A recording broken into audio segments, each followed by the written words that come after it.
भारत या इंडिया, आप जिस देश में रहते हैं आखिर उसका नाम क्या है? क्या आप एक इंडियन हैं या फिर एक भारतीय? सुनने में काफ़ी अजीब है ना ये दो बातें, मगर आजकल जो इंटरनेट पर चल रहा है उस हिसाब से ये दो सवाल पूछता है भारत।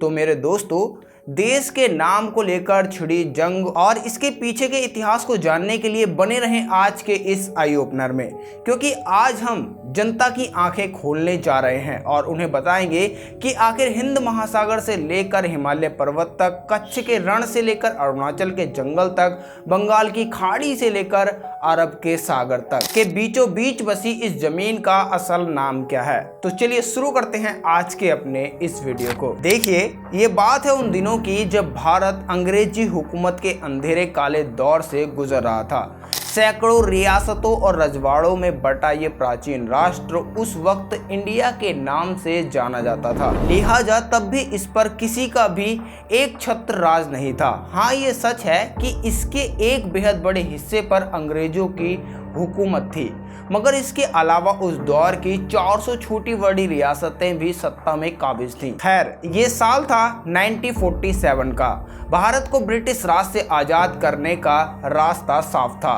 ऐसे में पावर ट्रांसफ़र के बाद भारत के निज़ाम यानी यहाँ के सिस्टम को डिफाइन करती संविधान सभा की कार्यवाही जारी की गई। नेताओं की गहमा गहमी से भरा सदन लगातार नारों और शोरगुल से गूंज रहा था। इस बीच भारतीय संविधान के पहले अनुच्छेद यानी आर्टिकल 1 पर बहस शुरू हुई। इस अनुच्छेद की पहली पंक्ति थी, India that is Bharat shall be A union of state the territory of India. यहाँ साफ साफ ये देखा जा सकता है कि हमारे राष्ट्र निर्माताओं ने देश के नामों के रूप में भारत और इंडिया दोनों को ही स्वीकृति दी थी। लिहाजा उस वक्त भारतवर्ष, आर्यवर्त, हिंदुस्तान, अल हिंद जैसे ढेरों नाम चलन में थे, मगर फिर भी इन दो नामों भारत और इंडिया को ही स्वीकृति दी गई। आगे चलकर जब संसदीय मामले से संबंधित मंत्रालय, सूचना एवं प्रसारण मंत्रालय और प्रधानमंत्री कार्यालय में आरटीआई यानी राइट टू इंफॉर्मेशन एक्ट, सूचना का अधिकार अधिनियम 2005 के तहत अर्जी लगाई गई, तो यही बात सामने हुई कि भारत के दो ही आधिकारिक नाम हैं। पहला रिपब्लिक ऑफ इंडिया जो कि अंग्रेजी में है, और दूसरा भारतीय गणराज्य जो कि हिंदी या देवनागरी लिपि में है। इस बात की पुष्टि करने के लिए आप सभी अपने सरकारी दस्तावेजों को देखें। अगर आप अपना पासपोर्ट खोलेंगे तो पाएंगे कि उसके कवर पेज पर रिपब्लिक ऑफ इंडिया, भारतीय गणराज्य दोनों ही दर्ज हैं। इसके अलावा ये है आपका आधार कार्ड। इसके टॉप पर देखिए क्या लिखा है, गवर्नमेंट ऑफ इंडिया, और नीचे भारत सरकार भी मेंशन्ड है।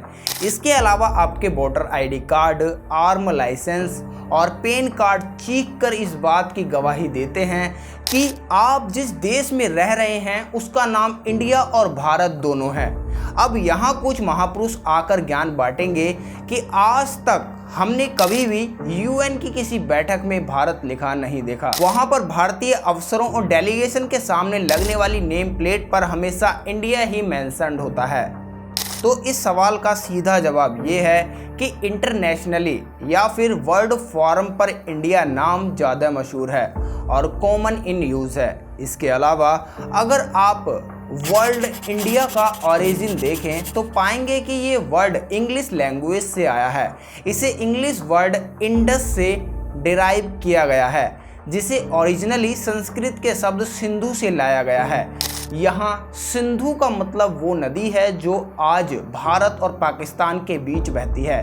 पुराने समय में यूनानी और फारसी लोग इसे हिंदूस और इंदस के नाम से जानते थे। जब अंग्रेज भारत आए और उन्होंने यहाँ अपना राज कायम कर लिया तो उन्होंने अपनी सुविधा अनुसार इस देश को इंडिया नाम दिया। लिहाजा 1947 आते आते ये नाम इंडिया इतना ज़्यादा मशहूर हो गया था कि इस देश के औपचारिक नाम के रूप में स्वीकार कर लिया गया, और इसी अंग्रेजी नाम का इस्तेमाल आज अधिकतर देश भारत की पहचान करने के लिए करते हैं। तो ये था इंडिया नाम से जुड़ा पूरा इतिहास। चलिए अब नज़र डालते हैं हाल ही में हुई उस घटना पर जिसने भारत और इंडिया के बीच की इस जंग को गरमा दिया है। इस सब की शुरुआत हुई 5 सितंबर सन 2023 की रोज। दिन था मंगलवार का, जब भारत सरकार ने दिल्ली में होने वाली आगामी G20 सम्मेलन में देशों को आमंत्रित करने के लिए अपना इनविटेशन कार्ड जारी किया।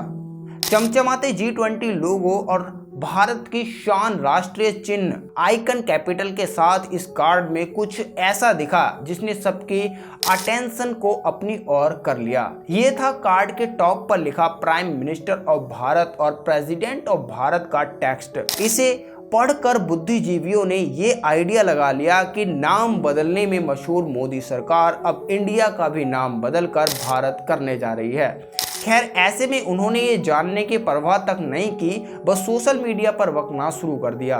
तो मेरे भाई, एक बार तो पढ़ लेते कि इंडिया का नाम बदलने की जरूरत ही क्या है जब ऑलरेडी इंडिया ही भारत है। आइए जरा एक बार भारत संविधान के पहले अनुच्छेद के पहले भाग को पढ़ो। इसमें साफ साफ लिखा है कि इंडिया दैट इज भारत, यानी इंडिया जो कि भारत है। तो पहली बात तो यही से साफ हो जाती है कि कॉन्स्टिट्यूशनली तो ये दोनों ही नाम उचित हैं। ये दोनों ही नाम औपचारिक हैं, जिसे कि आगे चलकर भारत के विदेश मंत्री एवं जयशंकर साहब ने भी माना। देखिए उन्होंने क्या कहा। No, India that is Bharat. It is there in the constitution. Please, I would invite everybody to read it. तो अब ये बहस इस बात की तो रही नहीं कि भारत और इंडिया में कोई फर्क है। अब सवाल ये है कि अगर कभी सरकार ये चाहे कि हम इंडिया नाम को पूरी तरह से हटाकर देश का नाम भारत ही रखना चाहते हैं, तो क्या ऐसा कर पाना मुमकिन है या नहीं? वेल, कॉन्स्टिट्यूशनली स्पीकिंग, जी हाँ, ऐसा बिल्कुल मुमकिन है। हम संविधान में एक अमेंडमेंट यानी संशोधन लाकर ऐसा कर सकते हैं। ऐसा करने के लिए हमें संसद में विशेष बहुमत यानी 2/3 सांसदों की रजामंदी के साथ एक कानून को पास कराना होगा। दुनिया भर में ऐसी बहुत सी मिसालें हैं जब कई देशों ने अपने नाम बदलकर कुछ और रख लिए। सबसे ताज़ा तरीन मिसाल है तुर्की, जिसका नाम टर्की से बदलकर हाल ही में तुर्की कर दिया गया है। शायद प्रोनाउंस हम सही से नहीं कर पा रहे हैं, लेकिन आप ये देख लीजिए। तो दोस्तों, आपको क्या लगता है, हमें इंडिया को भारत ही बुलाना चाहिए या फिर जैसा चल रहा है वैसे ही चलते देना चाहिए? आपकी क्या राय है, हमें कमेंट बॉक्स में ज़रूर बताएं। वीडियो अगर आपको अच्छा लगा हो तो एक लाइक ज़रूर करें। ऐसे ही इन्फॉर्मेटिव वीडियो देखने के लिए हमारे चैनल को सब्सक्राइब करना बिल्कुल ना भूलें। Thanks for watching, bye.